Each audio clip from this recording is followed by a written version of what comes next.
चलिए बोर्ड पे ध्यान दीजिए। देखिए अभी हम आपको केमिस्ट्री क्लास में ले चल रहे हैं। केमिस्ट्री एक कॉमन सब्जेक्ट होता है, जो बायोलॉजी वाले बच्चे होते हैं, मैथ वाले, दोनों को केमिस्ट्री फिजिक्स पढ़ना पड़ता है ना। केमिस्ट्री में भी हम यहाँ पे 2-3 महीना से एक चैप्टर पढ़ा रहे थे पहले। इस चैप्टर का नाम था बेसिक केमिस्ट्री, जो खत्म हो चुका है यहाँ कोचिंग में। वो चैप्टर मेरा खुद से तैयार किया गया चैप्टर था, इनऑर्गेनिक केमिस्ट्री के अंदर आता है वो चैप्टर। जिस बच्चे का मजबूत हो गया है तो उसका बेस मजबूत हो जाएगा। बेस मजबूत हो गया फिर आपको 11वीं क्लास और 12वीं क्लास केमिस्ट्री में किसी भी चैप्टर में बातचीत में 11वीं और 12वीं के किसी भी चैप्टर में कोई भी डाउट नहीं आएगा केमिस्ट्री के अंदर, समझ में आ रहा। तो वो चैप्टर जो आपको छूट गया है वो अलग से आपको एक्स्ट्रा क्लास लगा के समझाएंगे, नोट्स को भी दिला देंगे, और उस सारा क्लास का वीडियो लेक्चर आपको यूट्यूब पे है, समझ में आ रहा। अब देखिए अगला जो चैप्टर आप स्टार्ट किया उस चैप्टर का नाम है एटॉमिक स्ट्रक्चर। आपके एनसीईआरटी किताब में दूसरे नंबर पर दिया हुआ है। एटॉमिक स्ट्रक्चर को हिंदी में बोलते हैं परमाणु का संरचना। ये चैप्टर आपको फिजिकल केमिस्ट्री जनरल केमिस्ट्री के अंदर आता है, समझ में आ रहा। इस चैप्टर में भी 1-2 क्लास आपको पढ़ा चुके हैं। हम बताए थे इस चैप्टर को 2 पार्ट में बांटे हैं। 50% पार्ट अभी हम पढ़ाएंगे जो भी पढ़ा रहा है, और जो 50% चैप्टर का बचा रहेगा तो आपको कुछ दिनों बाद पढ़ाया जाएगा, जब 2-3 चैप्टर और खत्म होगा तब।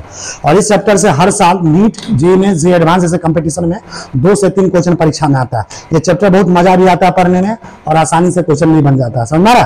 तो ये चैप्टर में पीछे क्या पढ़ा है थोड़ा उसको शॉर्ट जानकारी दे देते हैं। इस एटॉमिक स्ट्रक्चर में हमने आपको शुरुआत किया था क्वांटम नंबर से। क्या शुरुआत किया था, क्या शुरू किए थे जी, क्वांटम नंबर।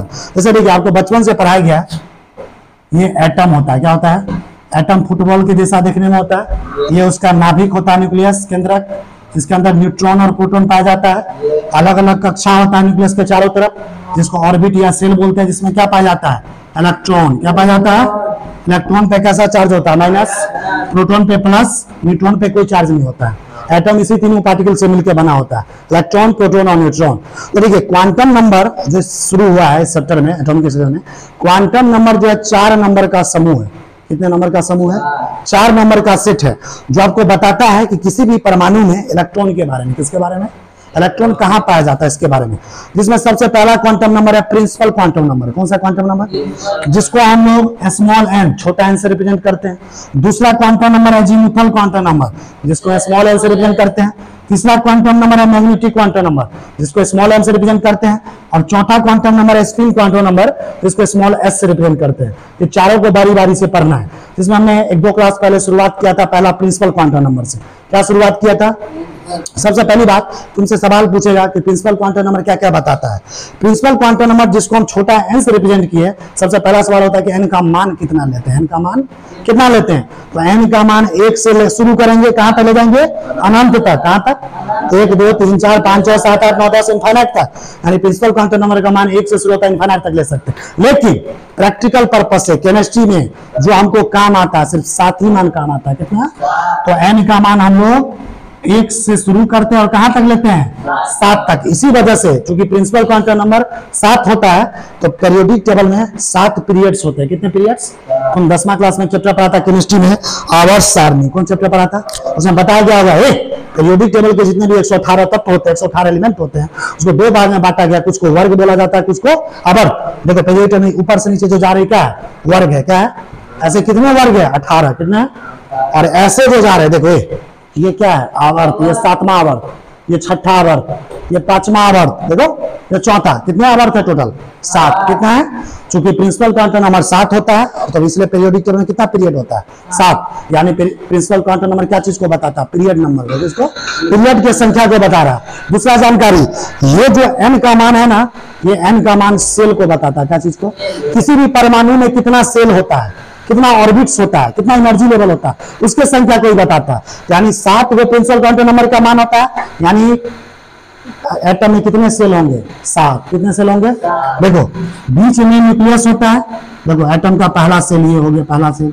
ये कैसा सेल, दूसरा। ये कैसा है, तीसरा। ये कैसा है, चौथा। ये कैसा है, 5वां। ये कैसा है जी, 6ठा। और लास्ट वाला कैसा होगा, 7वां। और हर सेल को तुमको पता है ना, सेल में क्या पाया जाता है, इलेक्ट्रॉन। क्या पाया जाता है, यहाँ भी इलेक्ट्रॉन पाया जाएगा, यहाँ भी इलेक्ट्रॉन पाया जाएगा। हर सेल में कुछ ना कुछ इलेक्ट्रॉन होगा। और इस सेल को हम लोग कुछ लेटर से रिप्रेजेंट करते हैं। पहला सेल को किस लेटर से, ए सेल। दूसरा, तीसरा एम सेल, चौथा को एन सेल, 5वां को ओ सेल, 6ठा को, 7वां को क्यू। ये टोटल 7 सेल होते हैं। कितने?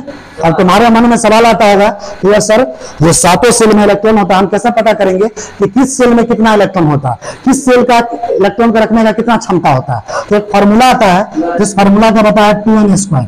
ये फॉर्मूला 2n², इस फॉर्मूला से आप पता कर सकते हैं कि किस सेल में कितना इलेक्ट्रॉन होता है। समझ आ रहा? जैसे मान लीजिए हमको पता करना है पहला सेल में कितना इलेक्ट्रॉन होता है, तो n का मान 1 डालो, फॉर्मूला में n का मान 1 डालो, n का स्क्वायर यानी 1 का स्क्वायर 2 गुना 1 कितना हो गया, यानी पहला सेल में कितना इलेक्ट्रॉन आ जाएगा ए, यानी फर्स्ट ऑर्बिट में जो न्यूक्लियस के बाद वाला ऑर्बिट है पहला, इसमें ज्यादा से ज्यादा कितना इलेक्ट्रॉन रह सकता है? क्या 3 रह सकता है? 4 रह सकता है? पहला ऑर्बिट में 2 ही इलेक्ट्रॉन रखने का ज्यादा क्षमता होता है, 2 से ज्यादा। चलो तुमसे पता करना है कि बताइए ये जो सेकेंड ऑर्बिट है जिसको हम एल सेल बोलते हैं, इसमें कितना इलेक्ट्रॉन ज्यादा से ज्यादा रह सकता है? यहाँ पे n का मान 2 डाल दो, 2 गुना 4, 4 गुना, तो टोटल कितना इलेक्ट्रॉन है? 8, यानी एल सेल में 8 इलेक्ट्रॉन। तीसरा सेल में तुमको पता करना है कितना इलेक्ट्रॉन, यहाँ पे 3 डाल दो, कितना आ जाए? 3 3 9 9 दूना, ऐसे करके डालो। देखो पहला ऑर्बिट में 2 इलेक्ट्रॉन आएगा, देखो करके, दूसरा में 8, तीसरा में इसमें इसको इससे भी याद कर सकते हैं, 2 8 18 32 50 72 98। अगर ये भूल जाए तो फॉर्मूला से निकाल लो, दोनों तरीका है। तो ये बताता principal quantum number, principal quantum number. और क्या बात बताता था? ऑर्बिटल्स के बारे में। किसके बारे में? देखो तुमने बचपन से पढ़ा है कि सेल के अंदर इलेक्ट्रॉन होता है। किसके अंदर इलेक्ट्रॉन होता है? क्या पढ़ा है बचपन से? सेल के अंदर इलेक्ट्रॉन होता है। लेकिन ये 9 में 10 में तक चलेगा, 11वीं में जब आओगे तो तुमको हम बताएंगे ये जो सेल देख रहे हो, इस सेल के अंदर सब सेल होता है। क्या होता है? सेल के अंदर क्या होता है? सब सेल के अंदर क्या होता है? ऑर्बिटल। और इस ऑर्बिटल के अंदर क्या होता है? इलेक्ट्रॉन। इलेक्ट्रॉन पे कैसा चार्ज आता है? माइनस। समझ रहा? तो 9 10 में पढ़ा है कि सेल के अंदर इलेक्ट्रॉन होता है, लेकिन एक्चुअली में कहाँ होता है इलेक्ट्रॉन? ऑर्बिटल के अंदर। सेल के भी अंदर सब सेल होता है, सब सेल के अंदर ऑर्बिटल होता है। और ये ऑर्बिटल ऐसा जगह जहाँ क्या पाया जाता है? इलेक्ट्रॉन। क्या पाया जाता है? समझ में आ रहा है? तो ये प्रिंसिपल क्वांटम बताता है ऑर्बिटल्स के एनर्जी को। किसको? किस ऑर्बिटल का कितना ऊर्जा होगा उसको ही बताता है। जितना n का मान हो ज्यादा होगा उस ऑर्बिटल का एनर्जी उतना ज्यादा। जैसे देखो यहाँ पे n का मान 3 है और यहाँ पे n का मान 5 है। बताओ किस सेल का है? किस सेल का ऑर्बिटल का एनर्जी ज्यादा होगा? तीसरा सेल की 5वां सेल? 5वां, क्योंकि n का मान ज्यादा है ना। n का मान ज्यादा होगा तो इस ऑर्बिटल का एनर्जी भी ज्यादा होगा। उसके बाद क्या चीज बताता है प्रिंसिपल क्वांटम नंबर? ऑर्बिटल के साइज को। किसको बताता है? जितना ज्यादा प्रिंसिपल क्वांटम नंबर का मान लेंगे उस ऑर्बिटल का साइज उतना बड़ा होगा। तो बताओ छठा सेल और 7वां सेल में किस ऑर्बिटल का साइज बड़ा होगा? 7वां, क्योंकि 7वें सेल के n का मान 7 है, छठे के लिए कम है ना, तो उसका ऑर्बिटल का साइज इतना बड़ा, तो छठा कितना होगा? समझ में आ रहा जी? तो प्रिंसिपल क्वांटम नंबर के बारे में बस इतना ही चीज पढ़ाए थे। तुमको हम कॉपी भी दिला देंगे, लिखवा भी देंगे, वीडियो से भी देख सकते, बस इतना चीज समझा दी। दूसरा क्वांटम नंबर है एजीमुथल। क्या पढ़ाए थे? ये कल के क्लास में पढ़ाए थे, याद है? कल ही के क्लास में पढ़ाए थे एजीमुथल क्वांटम नंबर, जिसको हम लोग स्मॉल एल से रिप्रेजेंट करते हैं। क्या चीज से? स्मॉल एल से। अब ये क्या क्या चीज बताता है? तो देखो एजीमुथल क्वांटम नंबर का सबसे पहली बात सब सेल के बारे में जानकारी देता है। किसके बारे में? किसी सेल के अंदर सब सेल का शेप कैसा है, कैसा देखने में सब सेल, उसके बारे में कौन जानकारी देता है? Azimuthal quantum number. दूसरा पॉइंट कि एजीमुथल क्वांटम नंबर यानी स्मॉल एन का मान क्या लेंगे? तो स्मॉल एन का जो मान होता है वो 0 से लेके n-1 तक होता है। कितना होता है जी? 0 से लेके एल का मान कितना लेते हैं? एल का मान कितना लेते हैं जी? 0 से लेके n-1 तक। और तुमसे पूछेगा देखो n का मान डालोगे तो एल का मान मिलेगा। जैसे चलो n का मान कहां से कहां तक लेते हैं? 1 से लेके 7, और n तो 1 से 7 होता है ना। तो तुम यहाँ पे डाल के देखो यहाँ पे अगर हम n का मान 1 डालते हैं तो बताओ l का मान क्या मिलेगा? 0 to n-1, यहाँ 1 डालो, 1 - 1 क्या होगा? 0। अब पहले 0, तो यानी l का मान क्या आ गया? 0 n का मान 2 डालो, l का मान यहाँ 2 डालो, 2 में से क्या कितना होगा? 1। 0 से 1 तो क्या हो जाएगा?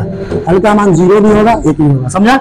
n का मान अगर 4 डालो, n का मान 4 डालो तो l का मान क्या आएगा? 4 डालो, 4 - 1 क्या होगा? 3। तो 0 से 3 तो क्या आएगा? 0 1 2 3। अच्छा एक चीज गौर से देखो, n का मान अगर 1 लिए तो l का मान कितना आएगा? 1। l का मान 2 लिए तो l का मान कितना आएगा? 2। n का मान 4 लिए तो l का मान देखो 1 2 3, जितना n का मान डालोगे l का उतना ही मान आएगा। n का मान 5 डालो तो l भी कितना आएगा? 5। n का मान 6 डालो तो l भी कितना आएगा? 6। n का मान 7 डालो l भी कितना आएगा? और याद रखो एक ट्रिक्स है, n का मान जितना डालो l का उससे एक कम आता है, l का उससे देखो देखो जैसे देखो n का मान 4 डाले तो देखो l का मान 0 से 3 तक आया, एक कम ही तक आया ना। n का मान 2 डालो तो l का मान 0 है, एक कम तक देना। n का मान अगर बोल दे 7, बताओ l का मान क्या होगा? 0 से 6, अरे 0 से 6 एक कम तक, 0 डालेंगे तो 0, 0 से हीरो बन जाओ।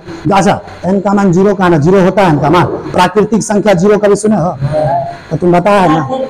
हाँ n नेचुरल नंबर है। इधर देखो अजीमुथल कांट नंबर समझ में आया। अब देखो l का जो मान होता है, इधर l का जो मान होता है ना, l का मान क्या चीज को रिप्रेजेंट करता है? सबसेल को। क्या चीज को? अब एक पॉइंट फिर आज के क्लास का पढ़ाना। देखो l का मान क्या चीज को रिप्रेजेंट करता है? सबसेल को। अब कैसे रिप्रेजेंट करता है थोड़ा उसको बता रहे। एक बॉक्स बनाए थे कल के क्लास में, हम तुमको बताए थे, ध्यान दो, बहुत इंपॉर्टेंट है। l का मान अगर 0 लेते हैं, कितना l का मान क्या लिए? तो कौन सा सबसेल होगा? s subshell. s सबसेल नाम होता है, बताएंगे। हाँ इसके लिए l का मान अगर 1 होता है तो कौन सा सबसेल होता है? P। कौन सा सबसेल होता है? l का मान अगर 2 होता है तो कौन सा सबसेल होगा? B। l का मान अगर 3 लेंगे तो कौन सा सबसेल होगा? l का मान अगर 4 लेंगे G। l का मान अगर 5 लेंगे H, 6 लेंगे तो I, 7 लेंगे तो J, 8 लेंगे तो K। लेकिन उतना जाने की जरूरत नहीं है, उतना जाने की जरूरत नहीं है, बस आपको इतना तक काम है पूरे केमिस्ट्री में, बस इतना ही काम आएगा। एसपीडीएफ क्या काम आएगा? 4 तरह का सबसेल बस याद रखना, S subshell, P subshell, D subshell, तो समझ करना S subshell, P subshell, D subshell, इसको याद रखना। एसपीडीएफ क्या याद रखेगा?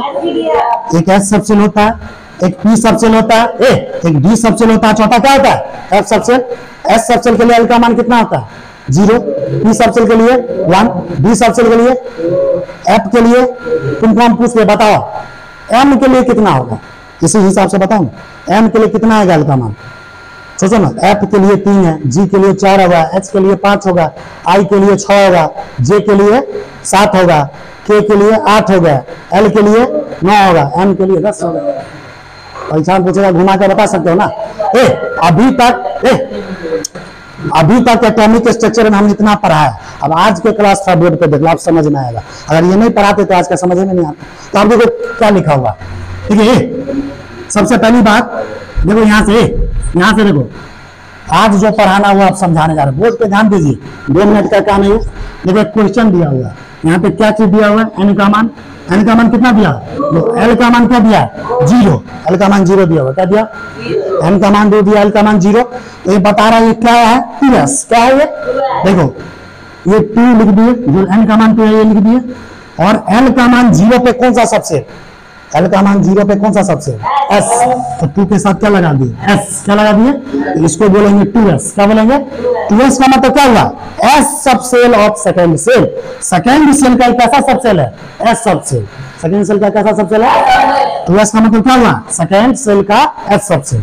अच्छा बताओ, यहाँ पे देखो नोट करके पॉइंट, ये बहुत वीडियो है, नोट करके एक वीडियो है, ये देख लो, बहुत इंपॉर्टेंट है कि अगर क्वेश्चन में एन का मान दिया रहे, इस पे नीट में क्वेश्चन में जब तुमको बनवाएंगे ना तो ऐसा 50,000 क्वेश्चन आ चुका है एटॉमिक स्ट्रक्चर में। नीट में जेईई मेंस में जेईई अनगिनत क्वेश्चन आया, एन का मान देता है, एल का मान देता है, एम का मान देता है, तो बहुत बार क्वेश्चन आ चुका, दिखाएंगे। तो देखो जब क्वेश्चन में एन का मान दिया रहे तो पहले किसका चेक कर लेंगे? दोनों ना, एन का मान क्वेश्चन में दिया रहे पहले क्या चेक कर लेंगे कि जो एन का मान दिया है ना उसके लिए एल का वैल्यू आएगा कि नहीं। एल का वैल्यू संभव है। जैसे देखो एन का मान 2 दिया है ना, यहाँ पे एल का मान क्या दिया? 0। तो पहले हम चेक कर लेंगे कि एन के 2 के लिए 0 आएगा कि नहीं। तो देखो एन का मान 2 डालो, तो एल का मान कैसे निकालते हैं? 0 to n - 1, और एल का मान 0 to n - 1। तो इस 2 को डालो तो 2 यहाँ पे डालो, तो 2 - 1 हुआ, यानी 0 से, तो 0 1 आया कि नहीं? उसी में आ गया ना, 0 से तो 0 आया, यानी इस n के लिए संभव है। कभी कभी क्या रहेगा जानते हो? n का मान से 2 दिया रहा है, l का मान 5 दे रहा है, तो क्या ये सही है? क्या n के 2 के लिए 5, l का मान कभी हो सकता है? हमेशा 1 कम होगा, हमेशा क्या होगा? 0 से 1 होगा, क्या 5 कभी हो सकता है? तो ये भी चेक कर लेना n का मान जो दिया रहा है l का मान सही है कि नहीं, इस n के लिए आ रहा है कि नहीं, वो ये तो आ रहा तब ये सही है। हाँ तब संभव है, 1 कम होगा, 1 कम, 1 ज्यादा, 1 बराबर और ज्यादा नहीं होगा, कम ही रहेगा। याद रखना एन का मान जो दिया रहेगा ना, जैसे भी एन का 7 मान होता है, और एल का मान जो भी दिया रहेगा उससे 1 कम ही दिया रहेगा। ये ट्रिक से चेक करने का। तो दूसरा क्वेश्चन, एन का मान कितना दिया, एल का मान कितना दिया, पहले ये चेक कर लो इस 2 के लिए एल का मान होगा कि नहीं, होगा ना, एक काम 0 1 होगा, फॉर्मूला में डाल दो। तो क्या ये तो सही है। अब ये कौन सा सब सेल है, देखो 2 ये सेकंड सेल है, दूसरा सेल, तो एन का मान 2 मतलब दूसरा सेल है, एटम का दूसरा सेल, मतलब ये एटम है न्यूक्लियस, ये पहला सेल, ये वाला सेल है दूसरा सेल, तो दूसरा सेल हुआ। और ये एल का मान कौन सा सब सेल को रिप्रेजेंट कर रहा है, एल का मान कौन सा सेल है, पी, तो इसको पूरा लिखेंगे पी, क्या लिखेंगे, और पी का मतलब क्या हुआ, पी सब सेल ऑफ सेकंड सेल, यानी सेकंड सेल का कैसा सब सेल है, पी सब सेल। हम लोग को बताया ना सेल के अंदर सब सेल होता है, तो सेल के अंदर क्या होता है, तो बताइए सेकंड सेल में कौन सा सब सेल है, पी सब सेल, ये सेकंड सेल का पी सब सेल है। एक सेल के अंदर किसी भी सेल के अंदर सब सेल होता है। अब धीरे धीरे पता चल रहा है। अब देखो एन का मान कितना दिया, एन का मान कितना दिया, एल का मान, तो पहले चेक करो ना इसके लिए आता है कि नहीं, आएगा ना 0। देखो एन का मान 3 दिया है, तो एल का मान 1 कम तक आएगा, 2 तक आ सकता है, 0 1 2, ये तो आ ही जाएगा। और ये किस सब सेल को रिप्रेजेंट करेगा, देखो 3 है तो तीसरा सेल, एल का मान 2, एल का मान 2 कौन सा सबसेल, बी सबसेल। ये दिमाग में आप बैठा लो कि एल का मान 0 एस सबसेल के लिए होता है, यानी एस सबसेल के लिए एल का मान 0, पी सबसेल के लिए एल का मान 1, बी सबसेल के लिए एल का मान 2, एफ सबसेल के लिए एल का मान, एफ सबसेल के लिए एल का मान 3, कितना होता है, ये दिमाग में बैठा लो। तो देखो ये कैसा होगा, 3D, क्या लिखा हुआ 3D मतलब क्या है, D subshell of third shell, मतलब तीसरा सेल का ये डी, तीसरा सेल का कैसा सबसेल है, डी सबसेल, कैसा सबसेल है। इधर देखो एन का मान 4 दिया है, एल का मान कितना दिया, ये होगा कि नहीं, आराम से हो सकता है। अरे 1 कम तक होगा, ज्यादा से ज्यादा मान एल का मान कहाँ आएगा, 3 तक आ सकता है, 0 1 2 3, तो 1 तो इसी के बीच में होगा ना, तो ये सही है। ये कौन सा सबसेल है, देखो चौथा सेल, एल का मान 1 कौन सबसेल, एल का मान 1 कौन सबसेल, पी। अरे 0 है तो एस, 1 है तो पी, 2 है तो डी, और 3 है तो एफ, तो कैसा सबसेल 4p, यानी पी सबसेल ऑफ 4 सेल, चौथा सेल का पी सबसेल। देखो इधर एन का मान 4 दिया, एल का मान, क्या ये संभव है, होगा, क्योंकि 1 कम तक हो सकता है। ये कौन सबसेल है, चौथा सेल। अरे एल का मान 3 है, एल का मान 3 कौन सबसेल है, एफ, एफ तक तो याद रखना है जी, चारों चीज दिमाग में घूमना चाहिए, एसपीडी है, क्या घूमना है, बस इसी में खेला, ये पूरा 118 एलिमेंट आ जाएगा इसी 4 सबसेल में, ये पूरा 118 तत्व आ जाता है। अब उसके बाद जी के बारे में सोचना ही नहीं, एच के बारे में सोचना ही नहीं, समझ में आ रहा। तो देखो ये संभव है ना। अब देखो यहाँ पर एक नया चीज आएगा जो तुमको अभी फंसाएगा। देखो इधर एन का मान 1 दिया, क्या दिया, एल का भी मान 1 दिया, तो अब बताओ तुम क्या इस एन के मान 1 के लिए एल का मान 1 होगा, हो ही नहीं सकता। एन का मान जो भी है, एल का मान उससे 1 कम होगा, तो 1 से कम 0 होता, तो 0 हो सकता है क्या, एल का मान, एन के मान 1 के लिए एल का मान 1 आएगा, ये क्रॉस कर दिए, क्रॉस, तो क्रॉस कर दिया मतलब ये संभव ही नहीं है। तो ये जो तुम इसको देख कर तुम लिखता कि पहला सेल एल का मान 1 तो पी सबसेल, क्या 1p जैसा कोई सबसेल होगा, 1p जैसा कोई सबसेल होगा। तुमसे परीक्षा में ऐसे भी क्वेश्चन पूछ देगा, 4 गो सबसेल दे देगा लिख के सेल का, तो इसमें से कौन सा सेल पाया जाता है, कौन सा सेल नहीं पाया जाता, तो क्या ये पाया जाएगा, आप समझ रहे हो ना, क्योंकि एन के मान 1 के लिए पी सबसेल हो ही नहीं सकता है। तो देखो यहाँ पे लिखे दिस इज रॉन्ग, ये गलत है, बिकॉज क्योंकि एन के मान 1 के लिए एल का मान कभी भी 1 नहीं आएगा, this can not represent any subshell, और किसी सेल को रिप्रेजेंट नहीं करेगा। एक और क्वेश्चन इसी पे, एन का मान 2 दिया, एल का मान 2, क्या हो सकता है, एन का मान जो दिया एल का मान हमेशा उससे कम ही होगा, 2 दिया है तो 0 1 होगा, तो क्या ये संभव है। तो ऐसे अगर तुम इसको देख के बनाता, एन का मान 2, एल का मान 2, तो 2d, क्या 2d कोई सबसेल होगा, 2d सबसेल नहीं होगा, यानी दिस इज रॉन्ग, ये गलत है। एन के मान 2 के लिए एल का मान 2 कभी नहीं हो सकता, ये रॉन्ग है, समझ में आ रहा है, तो ये गलत है, समझ में।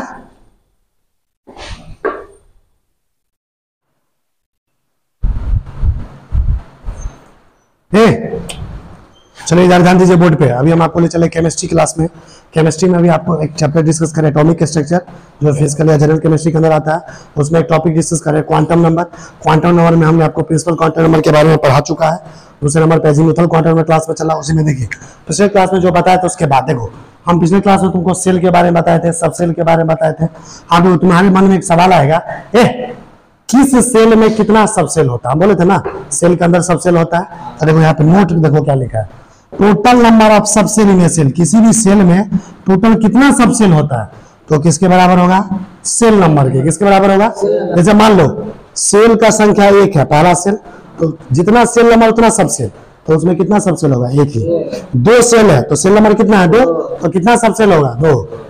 सेल अगर 3 है तो कितना सबसेल होगा 3, 4 सेल है तो कितना सबसेल होगा, टोटल 7 गो सेल होता है, 7 सेल है तो कितना सबसेल होगा 7। जैसे देखो पहला सेल को क्या बोलते हैं के सेल, के सेल में एक ही तरह का सबसेल होगा ना, कौन सा subshell, S subshell. L shell में भी 2 का सबसेल होगा, कौन कौन है, एस और पी। एम सबसेल तीसरा सेल है, इसमें भी 3 तरह का सबसेल होगा, एसपीडी। एन सेल चौथा सेल है, इसमें 4 तरह का सबसेल होगा, एसपीडीएफ। ओ सेल 5वां सेल है, इसमें 5 तरह का सबसेल होगा, एसपीडीएफ जी। लेकिन हमको काम सिर्फ एसपीडीएफ से ही चल जाता है। तो आप समझ में आए क्या लिखा हुआ। आप देखो यहाँ पे 2 क्वेश्चन है। पहला क्वेश्चन देखो, what should be the minimum value of N for which D subshell exist करा। डी सबसेल होने के लिए एन का कम से कम कितना मान लेंगे ताकि डी सबसेल हो। डी सबसेल एसपीडीएफ 4 गो सबसेल होता है ना, तो कह रहा है डी सबसेल को होने के लिए क्वेश्चन पूछ रहा है एन का मान हम कितना लेंगे कम से कम। तो देखो तो सुनो ना, पहले कैसे लेंगे, पहले सुनो, जानता नहीं है पहले बता दिए आंसर। पहले सोचो क्वेश्चन कैसे बनेगा, पहले लिख दिए डी सबसेल। अब पहले ये सोचो डी सबसेल के लिए एल का मान कितना होता है। एल के लिए देखो एस के लिए 0 होता है, पी सबसेल के लिए 1 होता है, और डी सबसेल के लिए अजमुथल क्वांटम एल का मान कितना होता है 2। अब तुम सोचो एल का मान 2 लाना है, दिमाग एकदम चलाओ तेज गति में। एल का मान 2 लाना है तो एन का मान कम से कम कितना लेना पड़ेगा, देखो 1 ज्यादा होना चाहिए। एन का मान जितना होता है एल उससे 1 कम होता है, तो एन का मान 3 लेंगे तब ना एल 2 आएगा। बात समझा क्या, एन का मान एन का मान जो है 3 लेंगे कम से कम कितना लेंगे, एन का मान 3 लेंगे तब ना 2 आएगा। एन का मान क्या होगा 3, खटाखट बन गया। देखो कंपटीशन में बड़ा लैंग्वेज लिखा रहता है क्वेश्चन का, लेकिन आंसर बहुत छोटा में आ जाता है, दिमाग चलाना रहता है।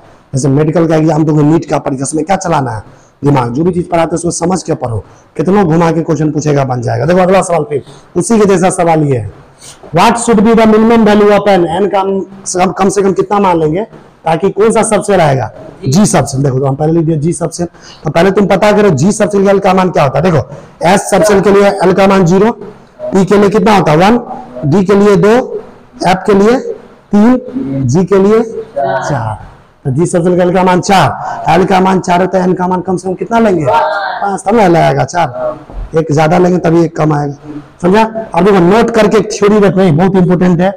ये इलेक्ट्रॉनिक विन्यास जब लिखना सिखाएंगे एसपीडीएफ वाला, काफी क्वेश्चन आता परीक्षा में, तो ये तुमको काफी काम देगा। देखो ये ध्यान दो, values of N plus L gives energy order. देखो एन का मतलब क्या होता है, प्रिंसिपल क्वांटम नंबर। एल का मतलब क्या होता है, एजीमुथल क्वांटम नंबर। एन और एल को दोनों को आपस में जोड़ दो तो ये क्या कहलाएगा, N plus L. N plus L आएगा ना, तो एन प्लस एल का जो मान होता है किस चीज को बताता है, एनर्जी ऑर्डर को। किस चीज को बताता है, ऊर्जा के ऑर्डर को। जैसे देखो इसको सिखाने जा रहे, देखो जैसे क्वेश्चन है यहाँ पे सबसेल दिया हुआ 3s, क्या दिया हुआ 3s का मतलब क्या हुआ, तीसरा सेल का सबसेल। 3p मतलब तीसरा सेल का p सबसेल। 3d मतलब तीसरा सेल का d subshell. 3s 3p 3d, समझा। इसमें पहले ये देखो n का मान यहाँ क्या है, n का मान यहाँ 3, यहाँ भी, यहाँ भी, यहाँ पे l का मान देखो, यहाँ पे s सबसेल है ना, तो l का मान क्या होगा 0। यहाँ p सबसेल है तो l का मान, d सबसेल के l का मान। तो पहले n और l निकाल लिए, अब n और l को आपस में जोड़ लो, यही ना n प्लस एल आएगा। तो n और l को आपस में जोड़ो, 3 + 0 कितना हो गया 3। n प्लस, देखो एनर्जी ऑर्डर कौन बताएगा, n plus L. n plus L जो आएगा वो क्या चीज को बताएगा, एनर्जी के ऑर्डर को। तो देखो n प्लस एल यहाँ पे कितना आ गया, 3 + 0 3, 3 + 1 4, 3 + 2 5। तो जिसका n प्लस एल का मान जितना ज्यादा होगा, जिस ऑर्बिटल का n प्लस एल का मान ज्यादा होगा उसका एनर्जी ज्यादा होगा। तो बताओ यहाँ पे n प्लस एल ज्यादा है ना, देखो 3d का n प्लस एल ज्यादा है, इसका एनर्जी सबसे ज्यादा होगा। उससे कम किसका होगा 3p का, इसका 4 है। और सबसे कम किसका 3s का, दूसरा कम। तो देखो एनर्जी ऑर्डर देखो 3d का, देखा एरो देखो 3 इधर घुमा हुआ, 3d का सबसे एनर्जी ज्यादा है। उससे कम किस ऑर्बिटल का है 3p का, उससे कम किसका है 3s का। तो देखो क्या लिखा है, as value of n plus L increases energy increases. n plus L का मान जैसे बढ़ेगा एनर्जी का ऑर्डर बढ़ेगा। n प्लस एल का मान देखो ऐसे जा रहे तो बढ़ रहा है ना, एनर्जी भी बढ़ेगा ना, समझ रहा। तो चलिए आज का आपको एटॉमिक स्ट्रक्चर का चैप्टर का वीडियो लेक्चर कैसा लगा। अगर ये वीडियो अच्छा लगा तो इस वीडियो को लाइक कीजिए, लोगों को शेयर कीजिए। तो फिर से मिलेंगे नया वीडियो लेक्चर लेकर, तब तक के लिए जय हिंद, जय बिहार, वंदे मातरम।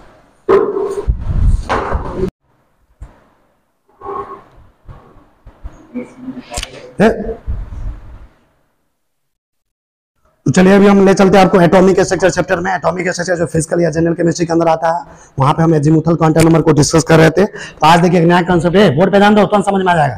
देखिए यहाँ पे अगला कंसेप्ट है ऑर्बिटल एंगुलर मोमेंटम। क्या लिखा हुआ जी? Orbital angular momentum. इसको शॉर्ट फॉर्म में क्या बोलते हैं? ओएएम। क्या बोलते हैं? ओ का मतलब ऑर्बिटल, ए का मतलब एंगुलर, एम का मतलब मोमेंटम। ओएएम का पूरा नाम क्या होता है? Orbital angular momentum. इस ऑर्बिटल एंगुलर मोमेंटम निकालने का एक फॉर्मूला होता है, परीक्षा में डायरेक्ट सवाल पूछता है। सोचो ऑर्बिटल एंगुलर मोमेंटम बराबर क्या होता है? Under root L into L plus one गुना एच अपॉन 2 पाई। क्या लिखा हुआ है? Under root L into L plus one गुना एच अपॉन 2 पाई। इसको ऐसे भी लिख सकते हैं, under root L into L plus one, और एच अपॉन 2 पाई की जगह क्या लिखेंगे? H cross. क्या लिखेंगे? इस एच क्रॉस का मतलब क्या होगा? H upon 2 pi. इसकी जगह एच क्रॉस भी लिख दो। एच क्रॉस का मतलब ये होता है एच अपॉन 2 पाई। जहां पे एच क्या है? एच है प्लैंक्स कांस्टेंट। एक वैज्ञानिक था प्लैंक्स, वो खोजा था इसको, इसलिए इसका नाम है प्लैंक्स कांस्टेंट। ये केमिस्ट्री फिजिक्स में बार बार आएगा, और अभी से तुम इसका मान याद रखो, वैल्यू याद रखो प्लैंक्स कांस्टेंट का। प्लैंक्स कांस्टेंट का मान कितना होता है? 6.625 गुना 10 के पावर माइनस 34 जूल सेकेंड। 6.625 कैसे याद रखना, सुनो, 6.625 गुना 10 के पावर माइनस 34 जूल सेकेंड। ये एच का वैल्यू है, फिजिक्स केमिस्ट्री सब जगह काम आएगा, इसको याद रख लो दिमाग में। और ये जो पाई है, ये जो नीचे में पाई है, पाई का मान तो सबको पता रहता है, 22/7 होता है। इसी को सॉल्व करोगे तो 3.14 है। इसका जगह डालोगे वैल्यू, आंसर। आप देखो इसको परीक्षा में कैसा क्वेश्चन आता था, उसको सॉल्व करवाते। देखो आप क्वेश्चन है, find the value of OAM for electron present. देखो ऑर्बिटल एंगुलर मोमेंटम का वैल्यू निकालना है उस सबसेल के लिए जिसमें इलेक्ट्रॉन पाया जाता है। किसके सबसेल में? 2s में, 2p में, 3d में, तीनों में ओएम का मान निकालना है। ठीक है, अभी हम निकाल के दिखा रहे कैसे बनेगा। सबसे पहला है 2s। क्या लिखे इसमें? सबसे पहले हम देखेंगे, देखो ऑर्बिटल एंगुलर मोमेंटम में एल आता है ना फार्मूला में, तो सबसे पहले एल का मान चाहिए। देखो ना फार्मूला में क्या आता है? कहीं से कहीं देखता रहा एल तो ये 2s में एस सबसेल है, एस सबसेल के एल का मान क्या आता है? जी आता है, 0 डाल दिए। अब डायरेक्ट फार्मूला में बैठा दो, तो क्या लिखा है? रूट गुना L into L plus one. L के जगह 0 गुना 0 प्लस 1, अब बगल में h/2 पाई। 0 में 1 0 1, 1 को 0 से गुना करो, क्या हो जाएगा? 0, और 0 को h/2 पाई से 0, पूरा 0 हो गया। समझ में आ गया? तो यही हो गया ऑर्बिटल एंगुलर मोमेंटम, यानी 2s सबसेल के लिए ऑर्बिटल एंगुलर मोमेंटम का मान कितना आ गया? 0। अब देखो अगला सबसेल है 2p। क्या? 2p में भी देखो p सबसेल के एल का मान 1 होता है, पहले भी बता चुके हैं। फार्मूला में डालो, ऑर्बिटल एंगुलर मोमेंटम का ये फार्मूला है, under root L into L plus 1 into h/2 pi. L के जगह 1, देखो यहाँ पे एल के जगह 1 डालेंगे, फिर अंडर रूट एल है एल प्लस 1, तो 1 इंटू 1 प्लस 1 गुना h/2 पाई। 1 में 1 जोड़े क्या आ गया? 2, 2 गुना 1 2, तो अंडर रूट 2 हुआ, 2 इंटू h/2, तो इसका आंसर कितना हो गया? रूट 2 गुना h/2 पाई। समझ आ रहा? आगे देखिए, रूट 2 को 1 से गुना के रूट 2, ये रूटे में रहेगा। अब देखो 3d, अगला सबसेल क्या है? 3d जो है, अगर तुमसे पूछेगा 3d सबसेल, d सबसेल के लिए एल का मान कितना होता है? 2 होता है। d सबसेल के एल का मान कितना होता है? 2 होता है। तो यहाँ पे देखो d सबसेल के एल का मान 2 होता है, तो यहाँ पे एल का मान डालो, under root L into plus 1, यहाँ पे 2 डाल दिए, फिर एल यहाँ भी आता है 2, 2 प्लस 1, 2 1 क्या हुआ? 3, 3 गुना 6, रूट 6 गुना h/2 पाई। समझ में आ रहा है ना? 1 मिनट।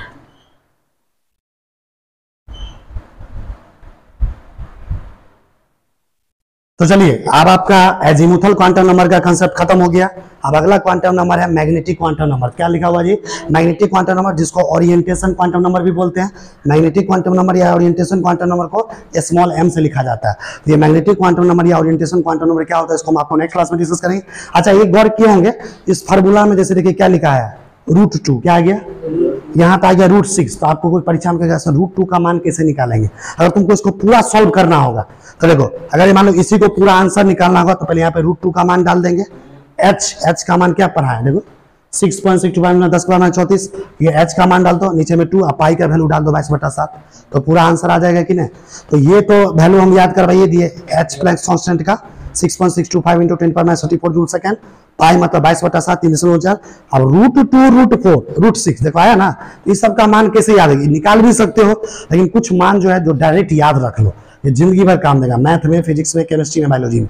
जैसे देखो तुमसे पूछेगा रूट 1 का मान कितना होता है? सॉरी, रूट 1 का मान 1 ही ना होगा जी।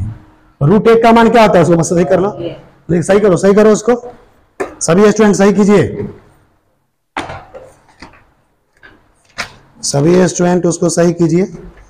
देखिए बोर्ड पे ध्यान दीजिए, रूट 1 का मान क्या होता है 1, रूट 0 का मान, अच्छा रूट 2 का मान 1.4 होता है, रूट 2 का मान दिमाग बेटा, तो यहाँ जो रूट 2 था यहाँ पे 1.4 भी लिख सकता था, ठीक है। रूट 2 का मान 1.4 बार बार आता है रूट 2।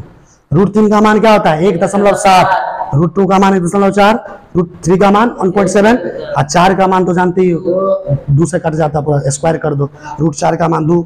देखो आप देखो एक ट्रिक्स बता रहे, रूट 4 का मान 2 हुआ ना, रूट 5 में आप 2 पॉइंट बढ़ा देना, 2 पॉइंट, तो रूट 5 का मान क्या होगा, इसमें 2 पॉइंट बढ़ाओ 2.2, रूट 6 में फिर 2 पॉइंट बढ़ा दो इसमें, ठीक है, रूट 7 में फिर 2 पॉइंट बढ़ा दो, रूट 8 में फिर 2 पॉइंट बढ़ा दो, कितना अच्छा है ट्रिक्स है ना। अब देखो रूट 9 का तो डायरेक्ट बच्चों बता देगा, रूट 9 का मान क्या होता है 3, ठीक है, और रूट 10 का मान होता है 3.16, रूट 10 का मान कितना होता है, और रूट 11 का मान होता है 3.3 है, क्या होता है, तो ये तुमको याद रखना है कि रूट 1 का मान 1, रूट 0 का मान 0, रूट 2 का मान 1.4, रूट 3 का 1.7, root 4 2, root 5 2.2, root 6 2.4, root 7 2.6, root 8 2.8, root 9 3, root 10 3.16, root 11 3.31। तो चलिए आज का केमिस्ट्री का वीडियो लेक्चर आपको कैसा लगा, अगर आप इस अच्छा लगा हो तो इस वीडियो को लाइक कीजिए, लोगों को भी शेयर कीजिए। अगर आप हमारे इस यूट्यूब चैनल जेपी महतो पे नए हैं तो हमारे इस यूट्यूब चैनल को सब्सक्राइब कीजिए। तो फिर से मिलेंगे नया वीडियो लेक्चर लेकर, तब तक के लिए जय हिंद जय बिहार, वंदे मातरम।